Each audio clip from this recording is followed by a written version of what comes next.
they said, well, you're doing a presentation right now. And that's why I call it Pro's Law. I don't know if y'all, how well y'all know Steve that runs the show, but he's a good guy. And so like I say, I just wasn't quite ready. But to give you a little bit of history about myself is I actually built the first OGI camera in 2003. I introduced OGI to the market. And the first one we had was about the size of a loaf of bread. We set it on our shoulder, and the batteries were in the back, and the controller for the recorder was in the back. And so we went around and we did a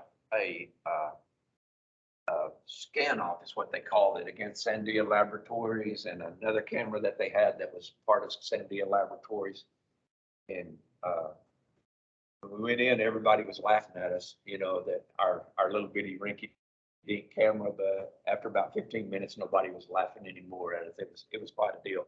One of the things that theirs were all tunable cameras. They had so they went through the different wavelengths to a particular gas. Ours actually, you know, sees everything. So we didn't have to do that. And the new cameras are the cameras we use, FLIR has and Opcal has. They have this this thing that pops over the front of it, and when you start it up, and it does a 1-point calibration. Whenever we built our camera, we had to take that feature off.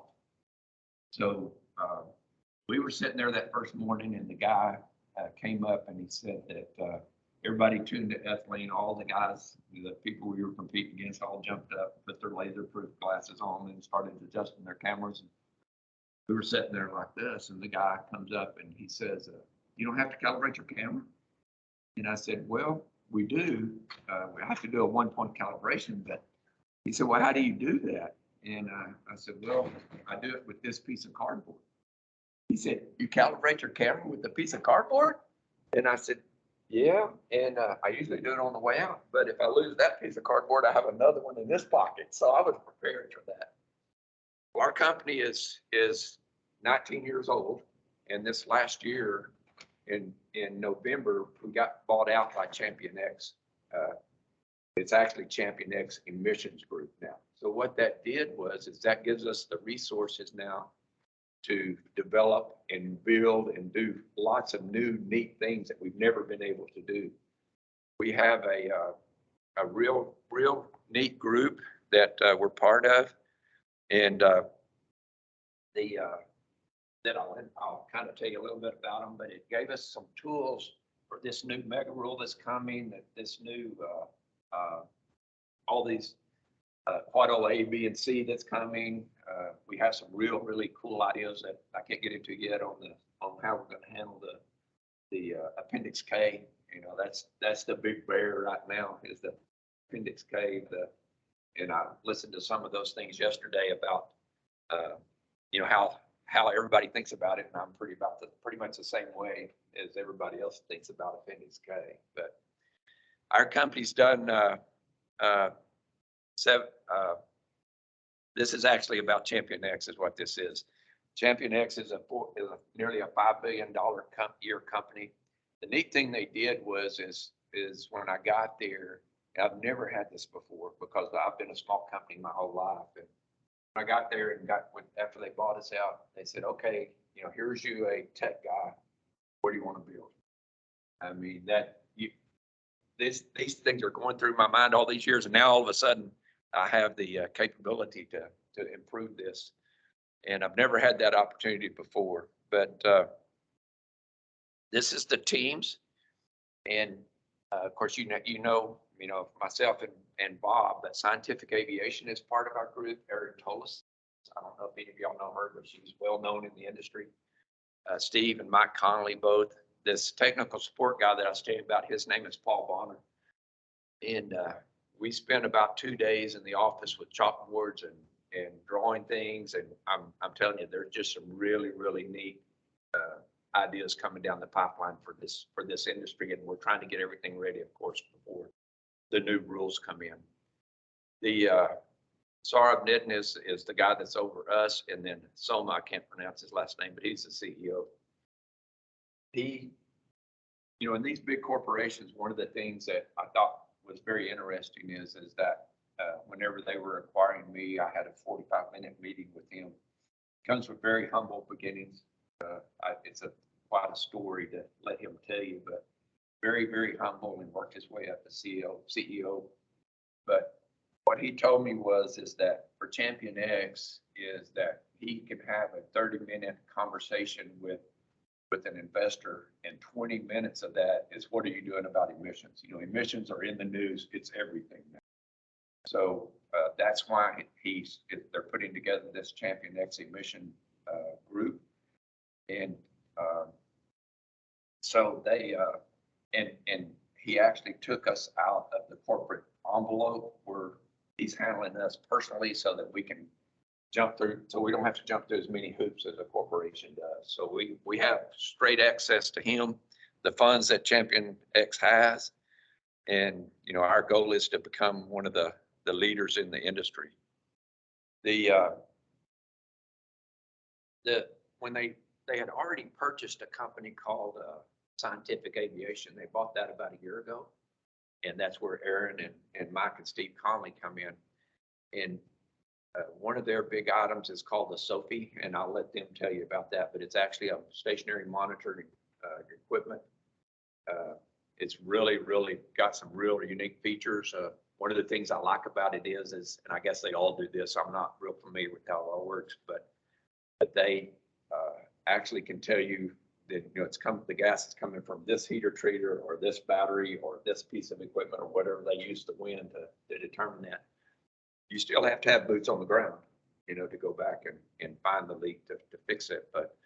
And unfortunately, during all this week, all the confusion and everything, they got one of our older cameras on there. So just look past that. But our biggest thing is aerial OGI. We have we use helicopters. We fly for companies that have the tank pads, or we fly for pipelines. We fly around compressor stations and those kind of things. We also have ground crews.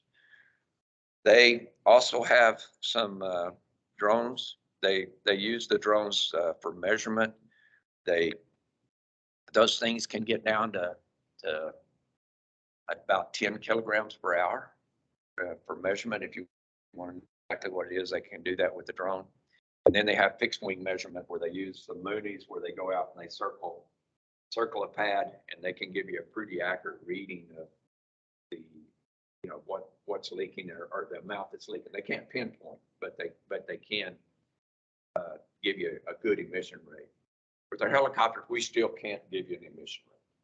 We're still a find and fix, but I'm not really concerned about that, because under the federal EPA rules and ones that are coming, they're using correlation factors anyway. And I think that's because that way they stay consistent across the board. There's a lot of different measurement tools, but this way everybody's doing the same thing.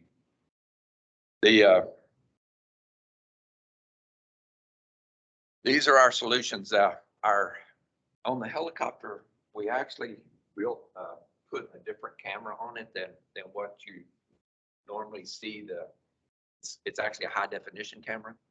It is a 640 by 512 pixels, which is 4 times the amount that the FLIR cameras or the opt-out cameras have now. So our resolution is just absolutely phenomenal on what we're seeing.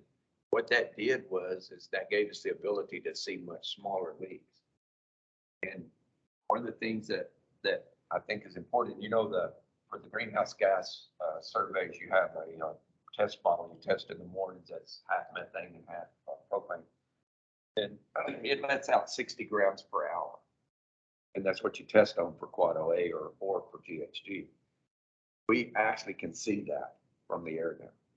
We can zoom in on it, circle it. We can see that 60 grams per hour. But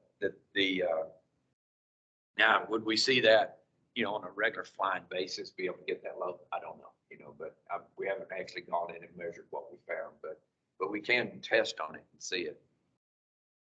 I'll show you some videos if this thing will play. If not, I've got some here. But for our customers, what we end up doing now is not only do we take a video, but when we go out for your maintenance crews, we give you a snapshot of the tank battery, and we circle or whatever there, we actually circle the leaks so that all you have to do is get that to your field folks and say, here's what you need to fix. You don't even need to take another camera because we're going to tell you this hatch is leaking, or this is leaking, or that's leaking, or this.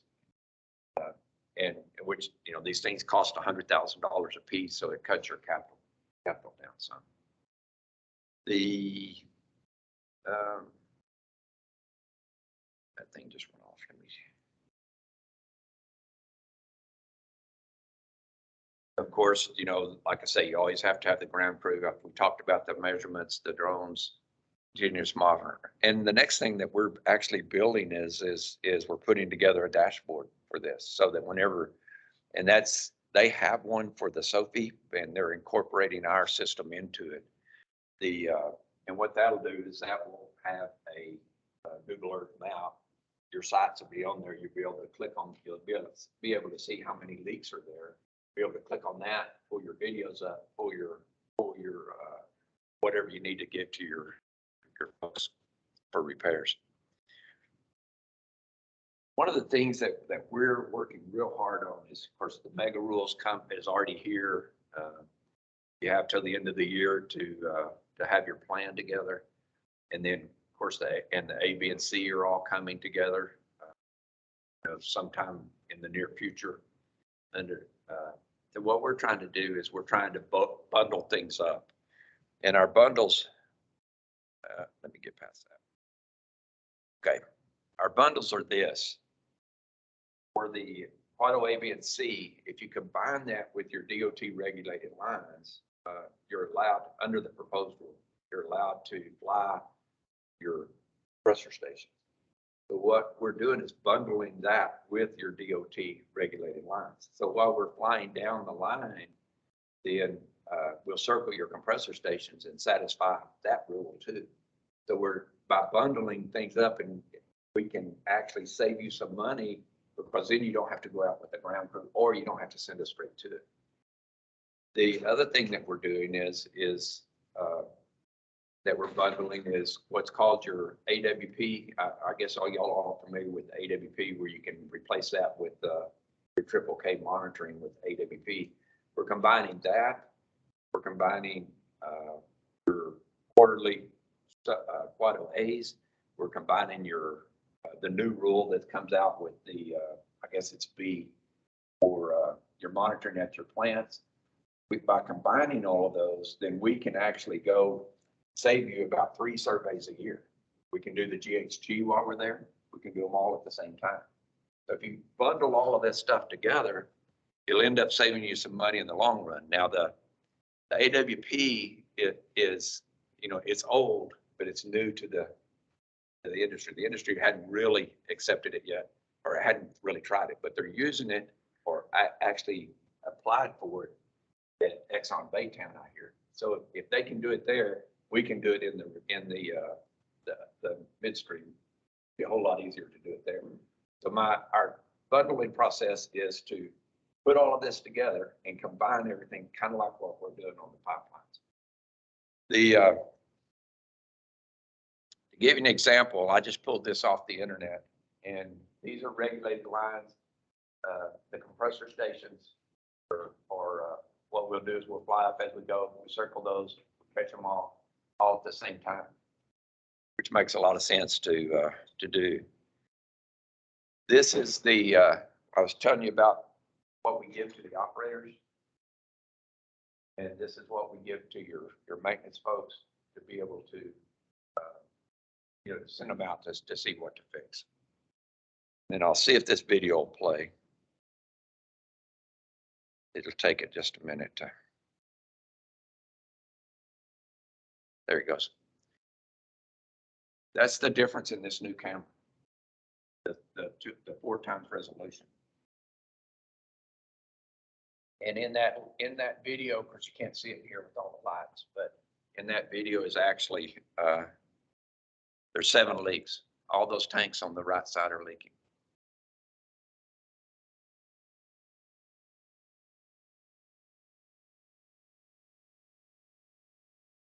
And that's pretty much my little presentation. Let me see. Y'all have any questions for me? I know it's short, but I wasn't prepared. I was going to do this afternoon. Y'all have any questions for me? Thank y'all for coming. I appreciate you. And if you want to talk more about it, come by the booth.